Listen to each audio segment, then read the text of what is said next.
La movilidad en la educación superior es normalmente asociada con una pérdida de recursos humanos para los países en desarrollo. Estos jóvenes se ven confrontados en contextos donde la inclusión puede ser difícil, especialmente en tiempos de pandemia.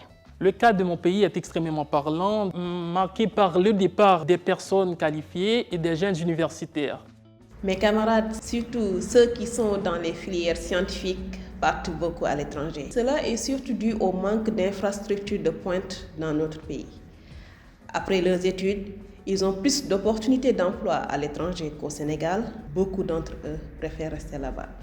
Internationalization of higher education evolves according to the global competition. Therefore, universities started focusing on ranking, student recruitment and offshore campuses rather than on cooperation, inclusion and diversification. C'est une sélection, une espèce de filtrage, on va dire, aux frontières. Hay una evolución desde los años 2000 con ciertos países que eran de emigración y que se vuelven atractivos. In Korea, foreign educated returnees played a key role in strengthening its higher education, particularly till the late 90s. Korea still sends a lot of its students abroad, but the dynamics have changed. It's no longer a one-way flow, but now we see a real circulation. Personally, I studied at Aju University. It actively collaborates with many Francophone institutions and welcomes their students from Africa and elsewhere. Pero existen experiencias prometedoras de cooperación internacional y regional como Ace-Partner y Pila. Dans le cadre du réseau d'ISTN, nous voulons renforcer la collaboration des centres d'excellence africains sous la thématique du numérique. Cette collaboration régionale se fait à travers des équipes de recherche communes, des formations, des encadrements d'étudiants, de thèses de doctorat en co-tutelle entre centres d'excellence avec des mobilités sud-sud. Le défi en termes d'infrastructure ou d'appui de l'État demeure, mais cette collaboration régionale africaine est un levier pour l'émergence d'une collaboration plus diversifiée et plus horizontale.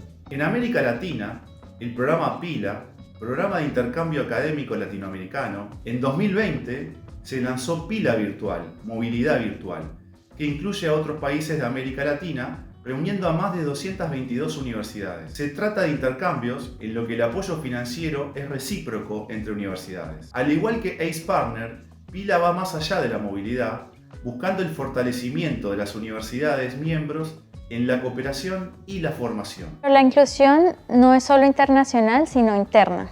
Es la participación de grupos aislados indígenas que está cuestionada.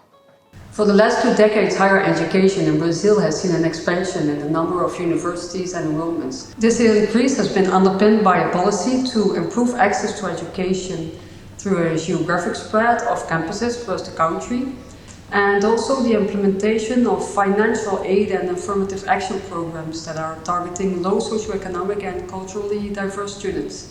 Cette année, notre promotion a organisé un colloque ayant pour thématique l'éducation et la formation pour les minorités autochtones. Comment envisager l'éducation et la formation vis-à-vis de ces peuples de manière éthique et inclusive.